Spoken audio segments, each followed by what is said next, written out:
Hello, everybody, and welcome to Mindclickers.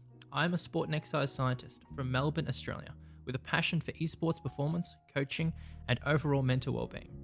I've been in esports for quite my life, previously competing in COD 4 Pro Mod and coaching StarCraft 2, whilst avidly loving CSGO and all FPSs. I created Mindclickers to provide an insight into the psychological and performance demands of elite-level gaming. This includes getting an insight from coaches, players, staff, org founders, and esports researchers about their respective domains. In the following episode, I chat with Charlie Beestone, who is a registered performance nutritionist with experience working in a wide variety of elite sports, including rugby, football, Olympic lifting, strongman, equestrian, and even table tennis. What a king. He's also looking to carry out research on the use of nutritional interventions to improve esports, and is really passionate about nutrition to improve cognition and brain function in a wide variety of settings. Charlie shares some really good insights from his work and experience in traditional sports, and also presents some really good key ideas for future evidence in esports as well, alongside touching on briefly about the importance of caffeine. I definitely would love to have a chat with Charlie future about caffeine, as we didn't quite get to touch on a lot in this episode. Thank you very much, and I hope you enjoy.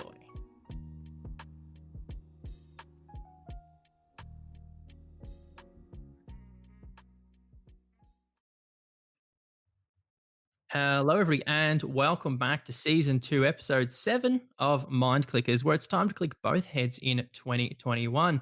I'm joined here today by Charlie Beestone, who is a registered performance nutritionist with a wide variety of experience in elite sporting, and he's also a lecturer in sport and exercise nutrition at Hartpury University in the UK. How are you going today, mate? I'm good, mate. How are you? Yeah, very good, thanks. I'm glad we got the opportunity to sit down and have a talk. We've been having a chat about it for a while, but glad you jumped on, mate. Yeah, definitely. Likewise. Awesome. I guess we do is what we usually do is just give a little bit of a background about yourself and everything you've been up to recently. Yeah, definitely. So I have an undergraduate in sport and exercise science, a master's degree in sport and exercise nutrition. Been working in the field for around 5 years now, and I've worked in pretty much every sport that you could possibly imagine. So a lot in team sports, football, rugby, netball, a lot of individual sports as well. So like rowing, table tennis, Aye. boxing, all sorts, mate. And then I own my own practice as well. So I work predominantly with strength athletes. So Olympic weightlifting, powerlifting, strongman, strongwoman, that sort of thing as well. So yeah, a pretty varied CV, I guess. I'm also a performance lifestyle coach. So we work with athletes to sort of balance everything that they have in their life, whether that's like academics and their sport, potentially part-time work if they're not a full-time athlete, sponsorship, time management, careers, all the things that goes on in the background to be an athlete so that they can perform when they get out on the pitch, track, court, etc. Yeah, definitely just making sure that aside from doing the physical hardship, that they're also being able to, I guess, keep track and everything on the side as well, pretty much. Yeah, effectively. I think a lot of athletes come to the end of their career or sadly get it ended by injury, or they don't make it when they thought they could make it, and they sort of go, oh, God, what am I going to do now? Right. And if we don't help them prepare for that and also show them how to show employers the skills that they've got that are transferable from what they've got from sport that could be applied to work, then they actually really struggle. There's some quite high-profile cases of Olympians and similar who have really struggled for work post-sport because they've just not prepared for it and they've not shown those skills and built those skills. Yeah, I definitely think it's important to consider, especially, as you said, just before that sudden, one injury and you pretty much could be done. So it's important to definitely have those backups in place of whatever domain you start to go down and try and invest your time in more wisely post career. So yeah, definitely important. Mm-hmm. Yeah, definitely. I think if you look at esports as well, the retirement's quite early, isn't it? Oh yeah, for sure. So it's like mid-20s from what I've seen in terms of figures. So yeah, big consideration there too. Yeah, definitely. So you did your undergraduate in sport and exercise science, and then what led you to have this sudden interest, the nutrition side of stuff? Yeah, so I guess before I did my undergraduate, I think I probably thought I was going to go into physiotherapy because I think when you're at school, you're not that aware of what the different routes are. And it was probably down to my own laziness at the time to not work hard at school and get decent grades to be able to have physiotherapy as an option. So I then Mm. started looking elsewhere, and sport and exercise science was the one that seemed to marry up my interest in science and also my interest in sport. And then it was the second year module, we started getting nutrition lectures and modules. And straight away, it was just something that interested me. And the first time that I properly engaged in reading like peer-reviewed literature outside of stuff that I was doing for lectures was in nutrition. Mm.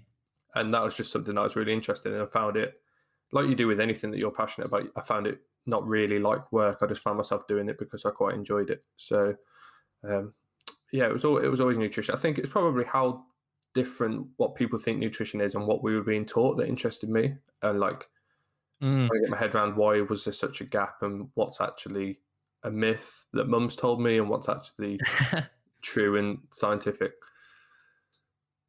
Yeah, for sure. I can kind of relate to it because over here in Australia, there's definitely a lot of students who go into uni with that kind of physiotherapy mindset. Mm-hmm. And then obviously grades come into effect, and then obviously the competitiveness as well. It's one of those things where it's kind of like a waterfall effect. People who don't get Yeah. into physio kind of maybe go into sport, exercise science or exercise physiology. But I really love that kind of nutrition path that you decided to go down, Mm-hmm. just because you don't really see it too much here, especially at my uni. So yeah, I really admire that you've actually found that passion that you had before going into study and kind of continued to go ahead with it. Yeah. So let's go ahead and break down some of the traditional type of stuff. So you mentioned before that you work with a wide variety of athletes. What's the mindset when going into a new sport, for example? Because obviously you have to calculate the different requirements for different athletes. Each athlete needs their different needs. What's the mindset when approaching a new sport, for example? Yeah, that's true. I think the first thing that you do as a practitioner, you do what's called a needs analysis. So you look at the Hmm. sport and the person as a whole and break it down and go, okay, what are like the energy system requirements? And then how does my nutrition fit into that? What does training look like? Does that differ to competition? What does the competitive week, month, year look like? Um, and then also you have to look at things like the culture. And there's probably a huge one in esports as well. And that you look at what are people doing now? Because if I come in like a bull in a china shop and try and change everything, but the culture is actually we don't embrace nutrition here, that's not going to get me Hmm. anywhere. So you really have to Right. look at what are people doing now? What do I think might be optimal based on what I know? If there's not much data, how do we create that data ourselves, or can we borrow from other bits of research? And then, yeah, look at the sport as a whole. So you might look at common injury patterns and therefore nutrition for that because you anticipate that they're going to come up and you need to be able to deal with them. Look at some of the common issues. So, for example, working in a university, working in football, we had guys that were playing, they were training 3 times a week for us, competing once a week. And then also Mm. they'd play externally for like a semi-professional club twice a week and train for them Right. twice a week. And suddenly you think, how am I actually going to fuel and recover this athlete? Because the demands are horrendous. So Mm. it's about, yeah, sort of taking a step back and looking at what is the bigger picture for this athlete and then going in and going, okay, what does that look like session to session? How do I fuel that? How do I recover that? What adaptations we're trying to get? What drives performance? What are the determinants of successful performance in this sport? Yeah, for sure. And how important is building rapport for athletes? Say, for example, some of these guys, coming into the sport, they actually haven't had much experience with a nutritionist or with a dietitian coming in and doing these kind of needs analysis and kind of understanding what goes into their day and what they require in terms of energy. Is it a matter of getting these guys on your side or trying to, how do you work with them? Yeah, mate, it's crucial, really. If you don't Mm, do that at the start, like that first few minutes that you spend with someone can make or break whether you ever make a change with them or not. Um, definitely. and there are lots of ways we go about it. But I was having this conversation with a strength and conditioning coach the other day who was saying that my Hmm. job was much more cut and dry. He said there's loads of exercise I could prescribe, loads of ways we could do things. And I said, I agree, but then the moment you've decided on something, you can get an athlete to do it because they're in front of you. What I'm trying to do is chat with them for half hour to change what they do on the other 23 and a half hours of the day and then the rest of the week as well, which has its own challenges. So, and the way you do that is when I start working with someone, sometimes it'll be 2 or 3 sessions before we start talking about nutrition. You just want to get to know them. You want them to understand that you're part of the team and you're not just some outsider. It's not a punishment that you've been sent to see me. You understand that I'm not going to tell you not to eat anything. I'm not going to tell you to only eat salad. You're not going to have to not eat your favorite food. Um, all I'm trying to do is in the same way that every other member of staff and coach that you speak to, I'm trying to enhance your performance in a way that fits you as the individual. And I think you can do that. They have to see you as part of the team. They have to see you relatively regularly, I think. So I'd stand out in the freezing cold and rain at training sessions, like handing water bottles out sometimes. If that's what's necessary for people to see, actually, he's just a guy who's a normal person who'll have a conversation with me, and he's part of this team, and he's here to try and help me. That's quite a big thing. Whereas if you're detached from the team and a coach sends you a player, that's really difficult, because then it's like a punishment. It's like, well, the coach doesn't think I'm doing good enough. I'm going to go see this bloke who's probably going to tell me that I'm fat, and that's the problem. And it really doesn't work like that whatsoever. So yeah, one of the big issues I had working at Hartpury as a nutritionist there, we had 410 athletes across a range of different sports that I would see on my own in the week, or try and cater for. So you'd end up seeing the ones that the coaches thought were important or needed help. You'd see the athletes that were really keen on support, and those that were a little bit sort of really keen on improving every element of their performance. And you'd really struggle to hit that big middle group that were neither desperately in need of it, desperately wanting it, but could probably use some improvement. And that was my goal, to try and how do we hit this middle group, and try and change more of them into the group that self-refer because they're interested. And even if they don't, how do we make them change just one or two things that's going to improve their performance? Yeah, for sure. And do you think that, just because you can't, as you said before, monitor them outside of, training or outside of when they're at work, you have that kind of burden from a performance perspective in that you can't control what they're doing, outside. So that might be a hindrance to yourself? I think you could see it as a burden. I see it as a really interesting challenge. And I think a lot of the issue with sports nutrition, and sometimes with practitioners in their early days, particularly me when I first started out, was that you think everyone is going to be as passionate about this as I am. You think they love performance, they love playing the sport, they love getting better, so surely they're going to find this as interesting and as useful as I do, and they don't.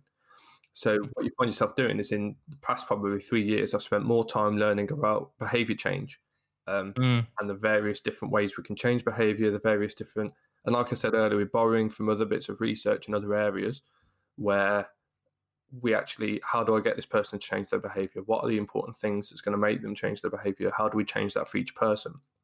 And you see it done really well in other areas, but I think it's only just in nutrition that we're starting to put research out, but also find how do we get this done with an athlete. I think the one area I found it the most that's really helped me is obviously owning my own business. That like marketing are really important.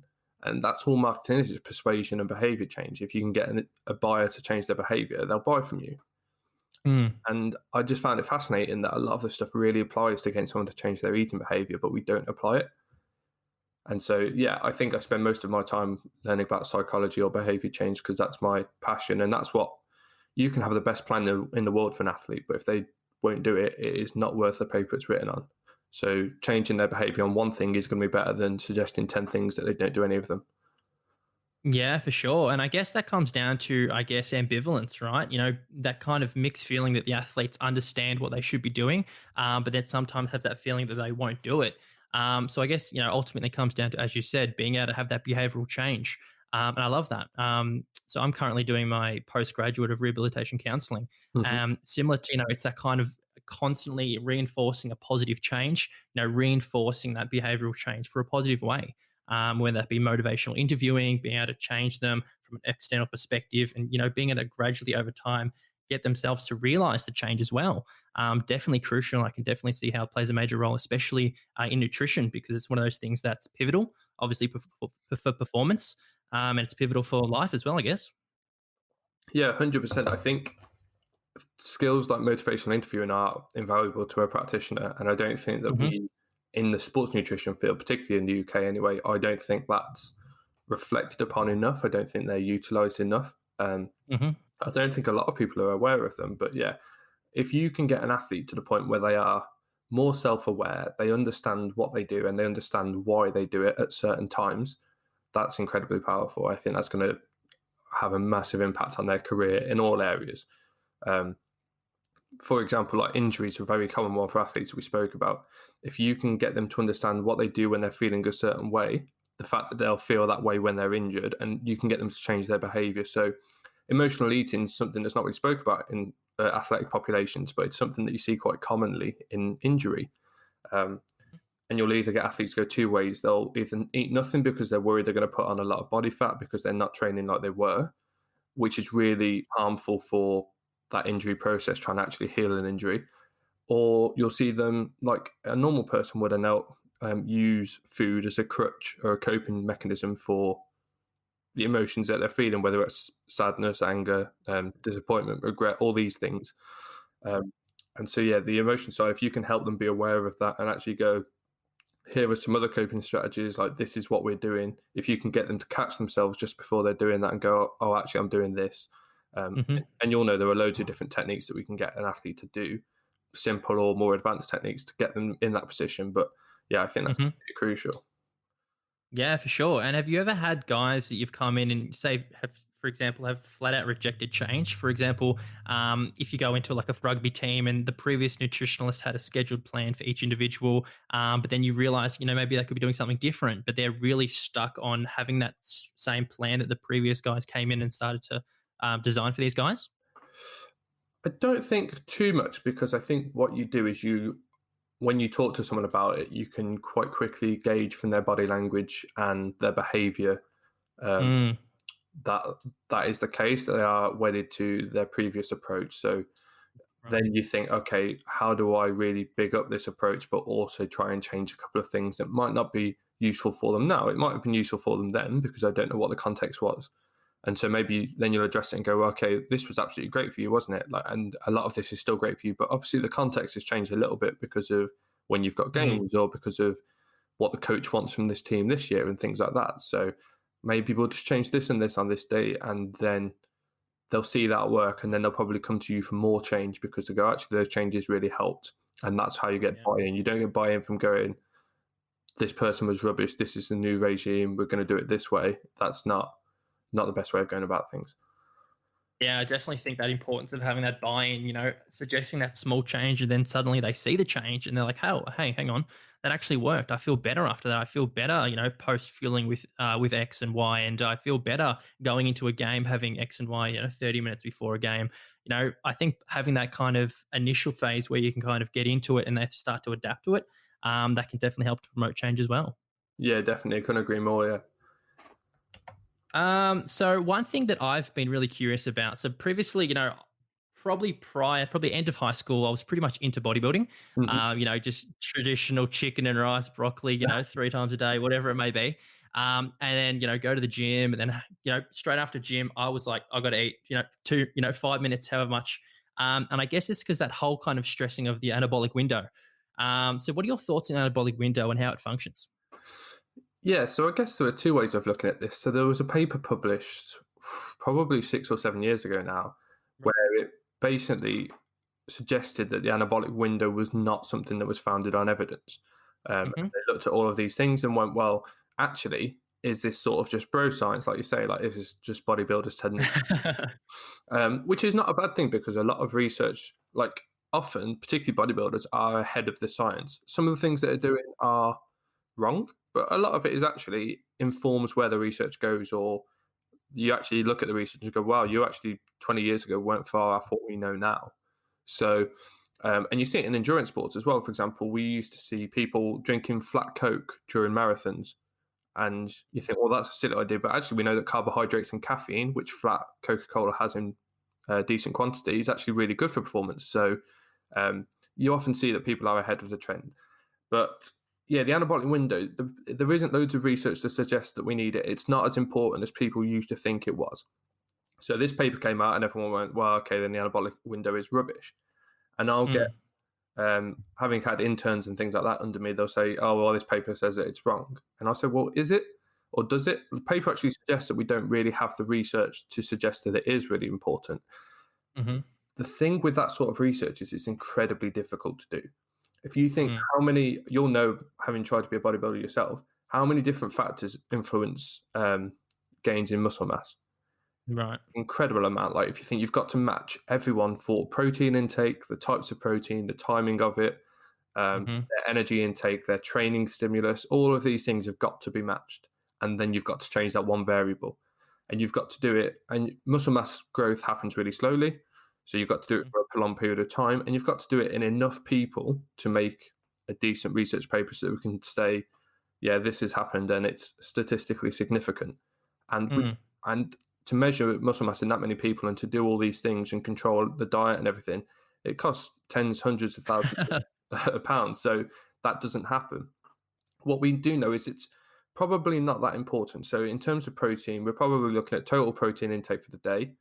We know that spreading that out evenly throughout the day is beneficial. So we've got research that's showing that like 4 protein pulses throughout the day is better than 2 or 10 when you match them for protein. So if I had 10 really small meals or 2 big meals, that's not as beneficial for muscle growth as 4 or 5 meals. If you spread out your protein intake for 4 or 5 meals throughout the day, chances are you're going to have something before your training session and something after your session as well. And so therefore you've actually negated, by looking at the other evidence, you've negated that sort of discussion anyway, because you're doing roughly what you were worried about doing in the first place. So yeah, the pulsing throughout the day is the most important thing. There is I think it was a meta-analysis where they brought all the research together on protein timing and found a slight improvement of protein intake after training for muscle growth. Right. But it was a very small one. So yeah, if you pulse it properly, there's a bit of a debate whether having something before or after a session is better. Some people say that if you eat the protein before, it's in the bloodstream, and then when your muscles contract, the blood goes to the working muscles and the protein goes there, and that enhances muscle growth that way because it's happening earlier. But I think it's not important for the majority of people. Once they've got their protein intake for the day right and they've spread it out roughly over 5 meals, then I think they're the most important things. That was a very for sure. winded answer to your question. That was a good one. I loved it. There's a ton of things we can pull apart from that. So I guess in that sense, the first thing you mentioned, that kind of bro science approach, definitely throughout early uni, there was a lot of people, that kind of bro science mindset. And do you think that kind of bro science mindset can often have a negative impact upon people?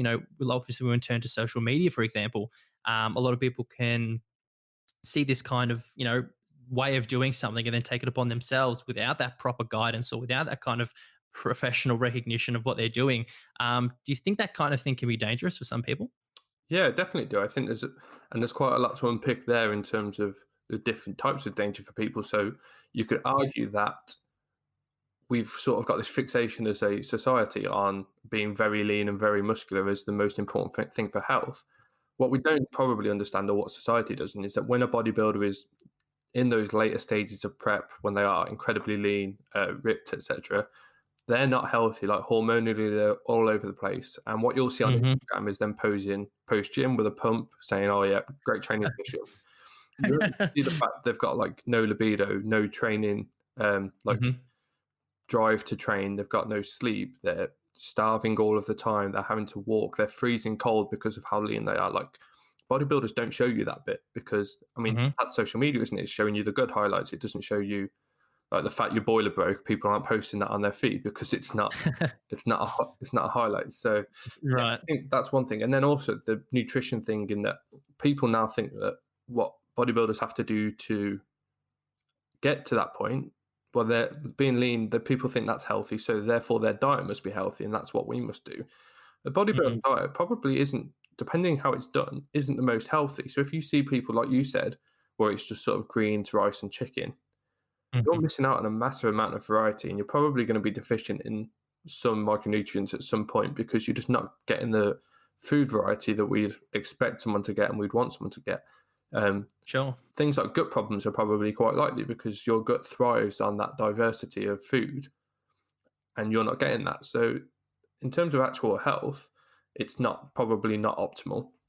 And lastly, people think, oh, actually, like if people are looking to make a positive health change, say someone is overweight and it's affecting their health, they look at the people that are ripped and think, well, I've got to eat like that. When obviously that isn't the case. People can lose weight in a number of ways that are much healthier and much more sustainable, and we actually advocate for that. So yeah, I think there are 2 or 3 different ways that it could be quite negative for people if they allow it to be. Yeah, I think that's definitely that. You sum it up really well in terms of that kind of misconception as well. That kind of idea that this is the way that has to be done. This is the way these guys have done it, and then that's the way I have to do it. And again, I love that kind of insight. You don't see behind the scenes the daily struggle, what goes on in terms of their bodies, their mindset as well, and how they're feeling mentally towards each session. their performance at each session. You really only see that kind of one static image that's pretty much prescribing, this is what I've done and that's how I am. In terms of that gut problem, definitely an interesting one. So, what would you do in terms of like those people who kind of refute that and say, "Oh, gut problems, just take this supplement, this tablet, that'll fix that right up." I'd ask them to show me some evidence. I think most of the time, if someone tells you that they are a expert in gut health without showing you any peer-reviewed research that they've done, run away pretty quick, because most of the time that is people jumping on what is a relatively new bandwagon in nutrition, looking at the gut microbiota and things like that. It's something, as a performance nutritionist, it's certainly not something that I'm an expert in. And if someone's got a genuine health issue with their gut, I will refer them on, because that's not my area of expertise. That would be something clinical for a dietitian. And it's important for me to know what my scope of practice is. But yeah, I think most people are using that as another means of peddling supplements that generally don't do much. Supplements, as always, should be something that are considered as another thing to the diet, not to replace any element of the diet. So yeah, I'd certainly steer clear of anyone on social media just selling gut supplements as if they are the best thing since sliced bread. Oh, mate, you can find it everywhere. Facebook, Instagram, Twitter, everyone seems to be an absolute professional in terms of nutrition performance. And it's just, yeah, you just need to take a step back and maybe just turn your phone off for a while, I reckon. Yeah, I think so. So in terms of, you mentioned supplements, do you have some like, a couple of key pivotal supplements that everyone should be taking on a daily basis? Or, is there some that are really tended towards athletes, for example, multivitamins or something that, not the general pop should be taking, or, what's your guidance around, some key ones? Yeah, I think there's probably 4 or 5 that have a really good evidence base. And they don't really, in my opinion, differ much from athletes to general population. So a vitamin D supplement, probably different for you guys over there, but for us guys, the sun doesn't come out here. So, there's some good evidence that everyone's vitamin D deficient over here. So yeah, vitamin D is a decent one, but for you guys in the winter as well, or if you're not outside a lot of the time, some sort of omega-3 or fish oil, if you don't consume oily fish 2 or 3 times a week, is a decent evidence-based recommendation. A protein powder if you struggle to hit protein requirements. So even for the general population, for your health, muscle mass is really important. It's where we store glucose, for example, and if we can't store glucose, then we get high blood glucose, which is an issue in terms of pre-diabetes and diabetes. As you get older, if you have less muscle mass, your risk of falling is higher. And if you fall, you're more likely to hurt yourself, more likely to be hospital, more likely to die while in hospital. So muscle mass is really important. So therefore, if you struggle to eat a sufficient amount of protein per day, protein powder might be one that's quite useful. And they're the main ones that I recommend. Creatine monohydrate is the other one that I recommend for pretty much everyone. Really important for athletes for their performance, but we've also got some interesting research coming out in terms of cognitive performance and brain health. So stuff about like Alzheimer's, Parkinson's, depression, and creatine. Also, creatine seems to improve performance in cognitive tasks when someone is a little bit, so like sleep deprivation is one, hypoxia is another one. If you've got particularly like mentally demanding things to do, so a really busy day at work, a lot of decisions to make, if you're in a role that demands that, creatine monohydrate has a lot of different positive benefits on the body. So they're probably the 4 that I'd recommend the most. The one that I'd recommend maybe for athletes, but less so for general pop because they don't need it, is caffeine. But we know how important caffeine is for, not important, but how much of a benefit it has on performance. So there'd be the 5 that I recommend to most of my athletes. And there's not loads outside of that I would recommend.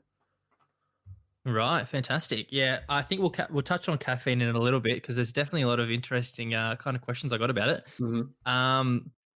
So yeah, obviously creatine. Yeah, I pretty much take creatine every day. My 5 grams. Yep. Definitely vouch for that one. Love the creatine. And in terms of your protein, obviously we're talking whey here. What's your thoughts on casein? Yeah, I think casein. So it's obviously a slower absorbing protein. We know there is some research for athletes, at least, that protein intake before bed is quite useful. Like I mentioned earlier, we sort of want protein every 3 or 4 hours. If you're asleep, then you are fasting essentially for 8 hours and not getting protein in. But we've got research that shows that your stomach and your body can still utilize that protein while you're sleeping. So if you're an athlete looking to optimize their recovery, one of those 5 protein feedings throughout the day, casein just before bed might be a good one because it's slow releasing, which allows for recovery while you sleep.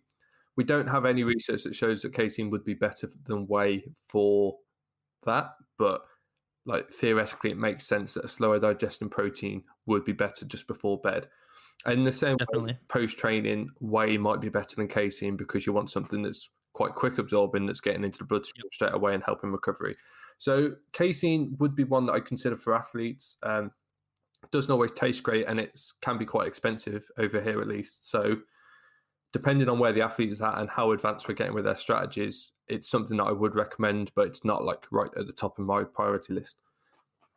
Yeah, for sure. Gotcha. Yeah, definitely that kind of slow absorbing protein before bed can be definitely pivotal. So I think I read that, you're looking to carry out some research in regards to nutritional interventions in esports. Mm-hmm.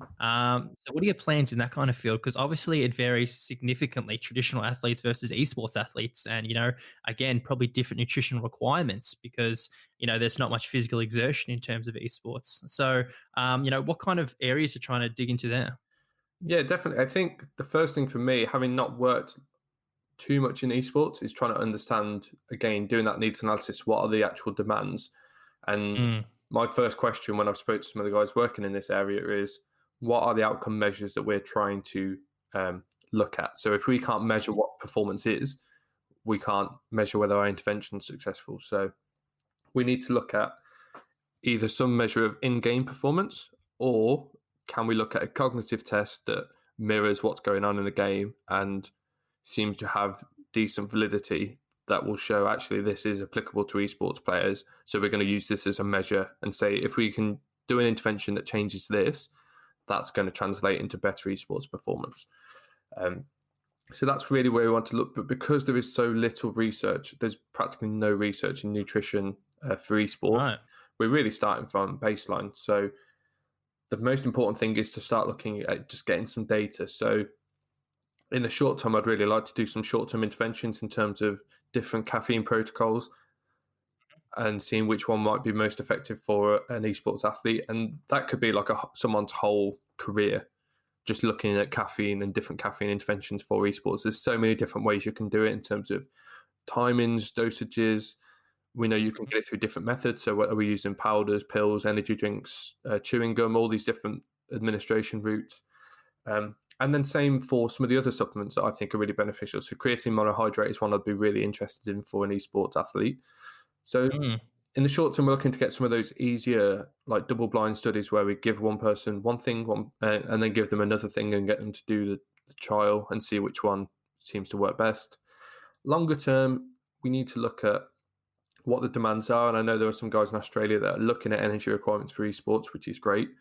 And then sort of just looking at what would their nutritional requirements be? How much higher is their energy expenditure from someone who's normally just sat at a desk all day? Is it any different at all? And then also understanding what their current behavior is, because if we don't understand what the current behavior of an esports athlete is, we can't look at changing something. We can't change what we don't know. So it would be pointless for me to come in and make all these recommendations and then esports athletes going, well, actually, I already do that. And with the same with supplements as well. So they're the sort of things that I want to look at. I'm in the process of writing a little perspective piece on where I think some of the research might go. In terms of cognitive performance, it's a little bit of a sort of argument, if you will, a debate on, we know that brain glucose and glucose is really important for cognitive performance. If your blood glucose is low and you're hyperglycemic, that impairs your performance in any sort of cognitive task. But on the flip side, we've got evidence showing that calorie restriction, intermittent fasting might help with brain adaptation. And so I sort of want to write a little piece looking at both and how do we incorporate both in terms of the diet of an athlete playing esports. And I think that's going to be quite an interesting area moving forward in that how do we look at doing both. So if I work with an athlete in endurance sports, we know that if you're going to work at high intensity, so if you're going to run a marathon, you need carbohydrate to run as quickly as possible. If you don't have carbohydrate, you can run for a long time in like third gear, but you're not going to get fourth, fifth gear. You can't really push the high intensity because we need carbohydrate for that. Mm-hmm. However, if you're low carbohydrate and you're in a low carbohydrate availability state, you actually get better adaptation. So the things that we want from endurance sports, so like more mitochondria and those sorts of things that help us with our efficiency and fueling of that and our performance, they seem to we seem to get greater adaptation if we don't have carbohydrates. So when we work with an athlete, we sort of got to go, okay, which training sessions are we not going to give carbohydrate to get the most adaptation? And then which sessions are really hard so that we can give them more carbohydrates so that they get the best adaptation by working hard in the session.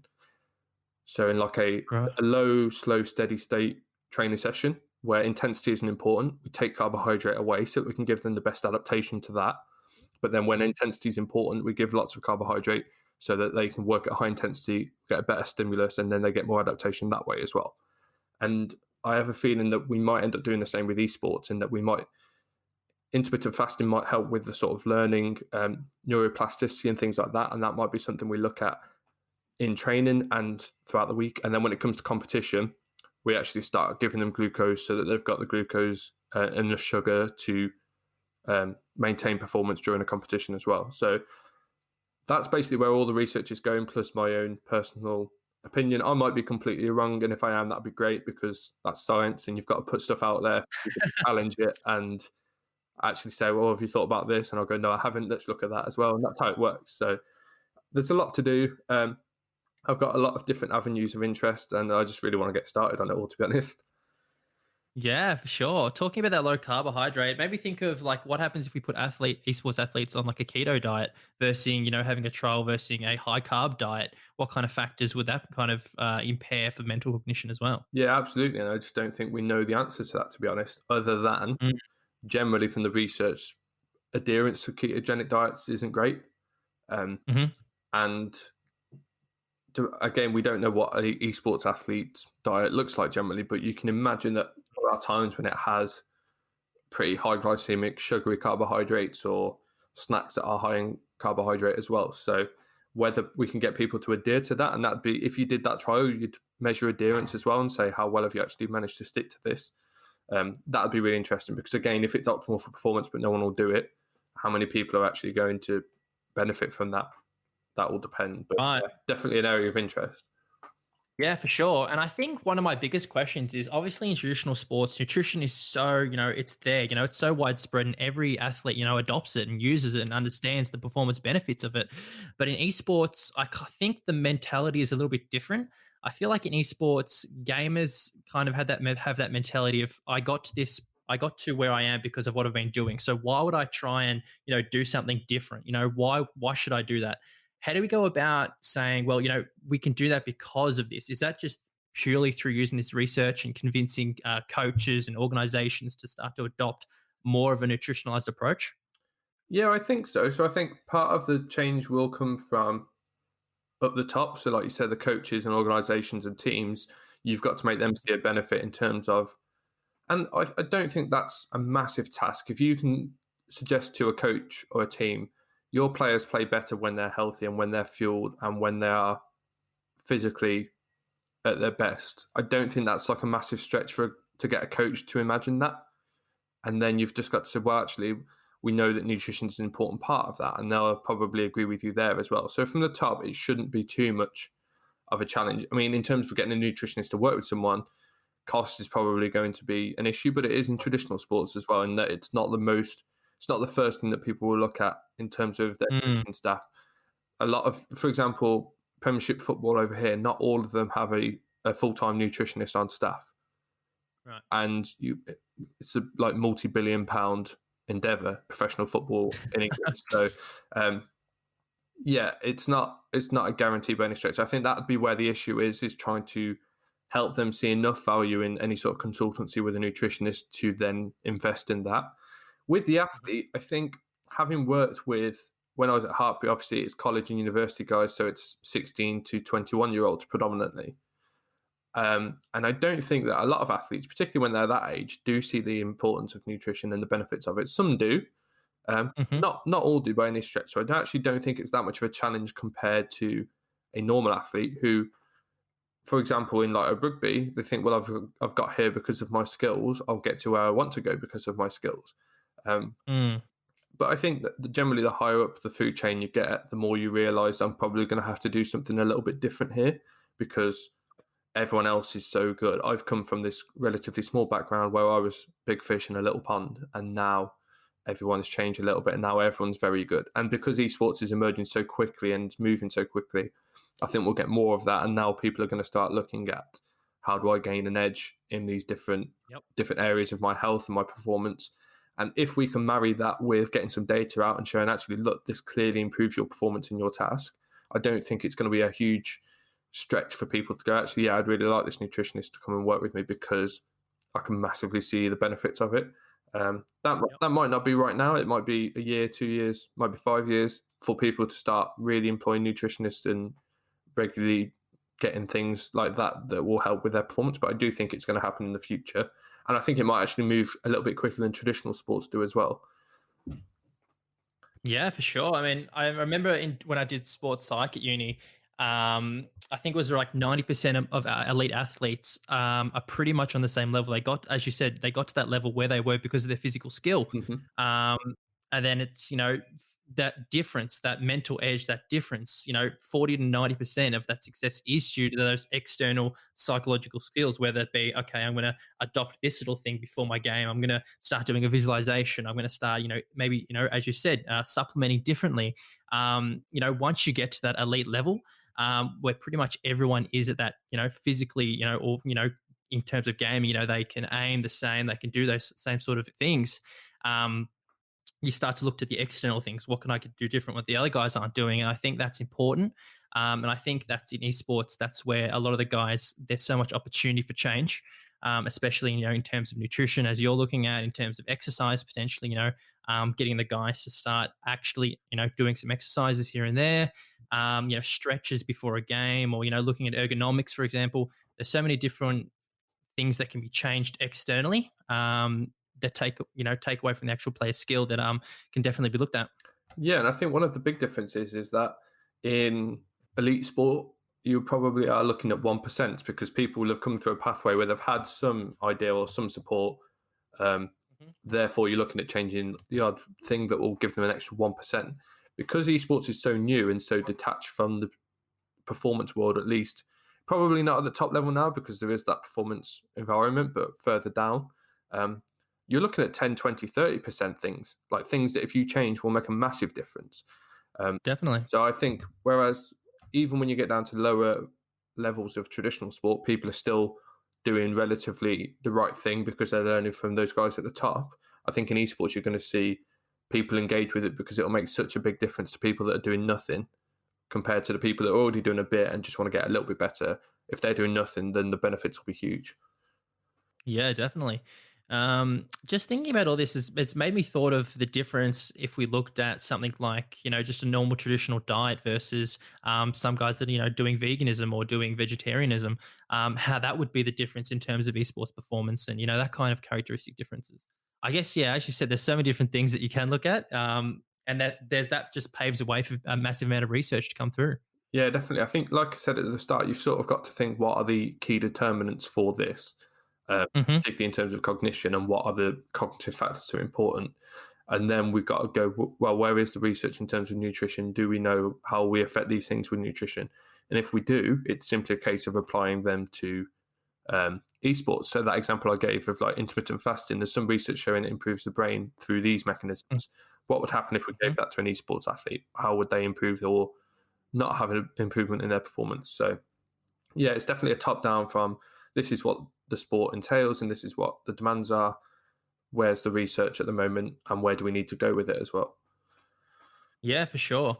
And I think, when you do have that kind of institutionalized approach where you come to these coaches and you come to the organization founders and say like, oh, hey, if we start to adopt this nutritional plan, even if we do these sudden small changes, we can start to have an improve, maybe have an improve, we can start to maybe improve our focus, maybe we can reduce some stress, we can have a better mood.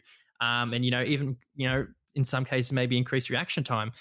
which is ultimately pivotal, especially in that elite level gaming. So it's those external things that can help to add on and augment onto physical performance as well. Yeah, 100%. Yeah. I think it's going to be really exciting to see actually where this goes. Mm, Because I think people are starting to engage with it, particularly like you said, with like the exercise, with the. I think probably it's interesting in terms of sport in that sort of performance mm, psychology is almost coming first. Whereas yep. I'm sure you'll appreciate that in other sports, it's very much the last consideration. Um, Hmm. whether that's right or not is up for debate, but it does seem to be. If you looked at a performance staff, they'll probably get a strength and conditioning coach or a physiotherapist first, or both at the same time, and then Definitely. start looking at those other performance staff, such as like a nutritionist, lifestyle coach, psychologist, etc. But I think esports are starting to understand the importance of stress and sleep and management of those things, and potentially getting a psychologist in first, and then looking at what are the physical things that we can affect as well. So yeah, I think it's definitely interesting to see where it goes in terms of nutrition. Yeah, for sure. I mean, in the previous episodes, I've actually had a quick draw. So, as a CEO of Fury, an esports organization here in Australia, um, and it was really interesting hearing from his perspective in regards to the players and that support that they have for the players, and whether they bring in a sports psychologist or that kind of support staff to help the staff in a one-on-one setting. And I know there is a couple of other esports organizations here in Oz as well who are starting to get on board with, how can we improve performance in game? Oh, let's start to get a sports scientist. Let's start to measure heart rate. Let's start to look at breathing, let's start to, address their nutritional requirements. Let's start to make those small changes. And I think, as you said previously, it is one of those matters of resources. Not all teams can do it, especially, the semi-pro, the amateur teams who are really starting to level up their game and get into the bigger leagues. Resources is the biggest pretty much problem for those guys. But, when you look at the elite level sports, the elite level teams, they can definitely have that kind of external funding that can help to increase their abilities in game. I know that we are pushing on for time, mate. So I'll try and wrap it up quickly. It's been absolutely amazing talk, though. One of the biggest things that I've had a curiosity about is we mentioned earlier caffeine. Yeah. You see a lot of esports athletes nowadays having caffeine, whether it be the monster white, the white monsters, the sugar-free monsters, whether it be G Fuel, for example. What's your take on that kind of external branding of these supplements upon esports players? And do you think it's kind of luring, those who are just casual gamers into taking these kind of supplements? Potentially, I think like these companies don't get to where they are without understanding how to market to their market. So, like Mm, a Monster, for example, they're not aimed at a 45-year-old individual. They're aimed at someone who's a teenager. Um, right. and yeah, I think they're very clever with it. And like Red Bull's another great example in how they market their drink. I think I mentioned actually in a chat with someone that Red Bull's very strange because people do a questionnaire and admit that they don't like the taste. And it's one of the only drinks where you'll get it out on the market because when people don't like it and it's so popular, and that's predominantly down to advertising and marketing as to what the benefits of it are. In terms of energy drinks, we don't really know what the effects of energy drinks are. There was a paper published a couple of years ago where it suggested these are the potential effects, these are the common ingredients, and these are the effects these have on the body. But we really don't Mhm. know short term or particularly long term what are the effects of someone with habitual energy intake, energy Right. drink intake. So yeah, we don't really know. Is it a positive thing? I don't think so. For example, in the UK, under 16s aren't allowed to buy energy drinks. Wow. Okay. Bought in a year or two ago, I think. So yeah, if you go to a shop, like you could get ID'd for an energy drink, Wow. which is quite interesting. But yeah, I think caffeine itself is certainly not dangerous. If you said to a 15-year-old, no, you can't have a cup of coffee because of the caffeine in it, they'd look at you like you're a bit strange. Mhm. If it starts affecting sleep or affecting anxiety, which Mm. high amounts of caffeine can, then it becomes an issue. But up until that point, and then with energy drinks, it differs so massively on the different types of ingredients from different energy drinks. So it's very much unregulated and unknown, and I think that's the main issue.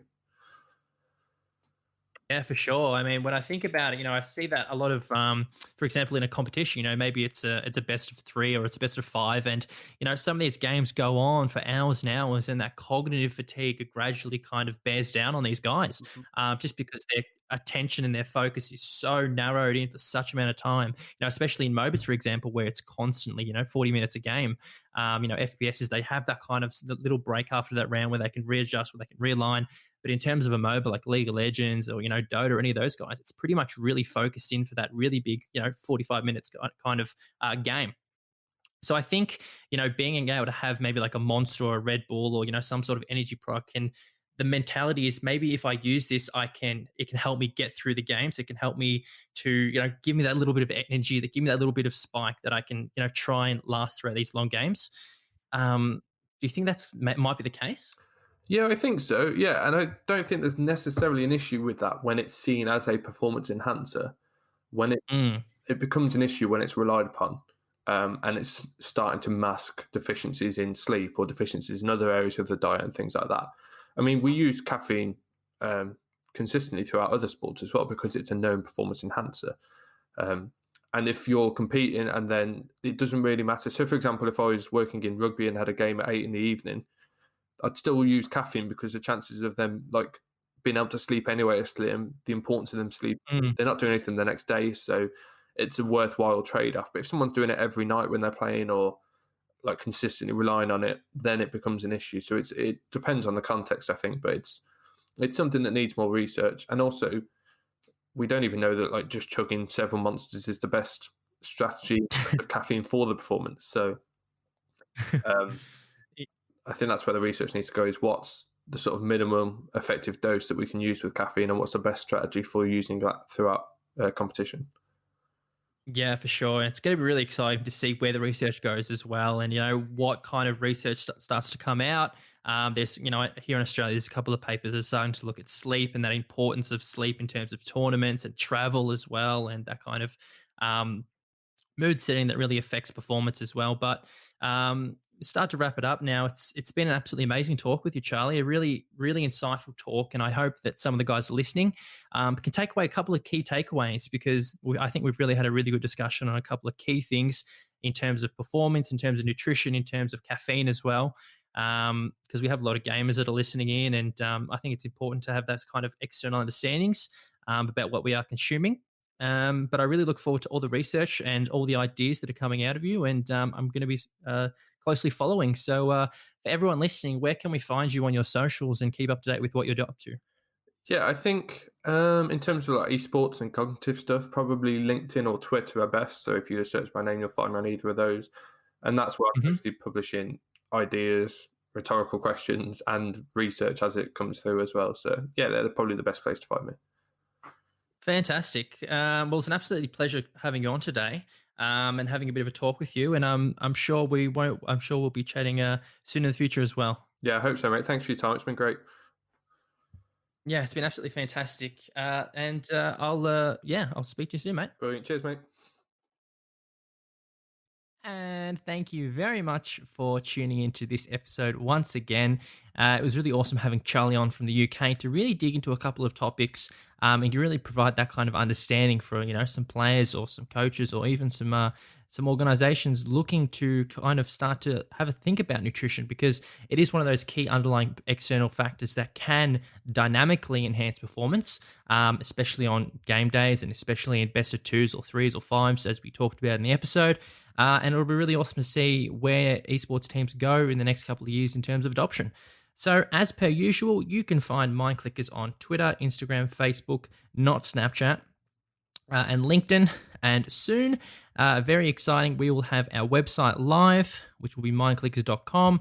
Currently under works, working behind it in the back, but really starting to ramp it up, and excited to push that out to provide the content for everyone listening. And we'll also be going on YouTube as well. So for those who don't actually have access to a podcasting service or just like to prefer YouTube, we're going to be going on YouTube as well. So I'll post when you'll be able to find all the new episodes out on YouTube as well. Thank you very much. And as per usual, I will see you in the next one.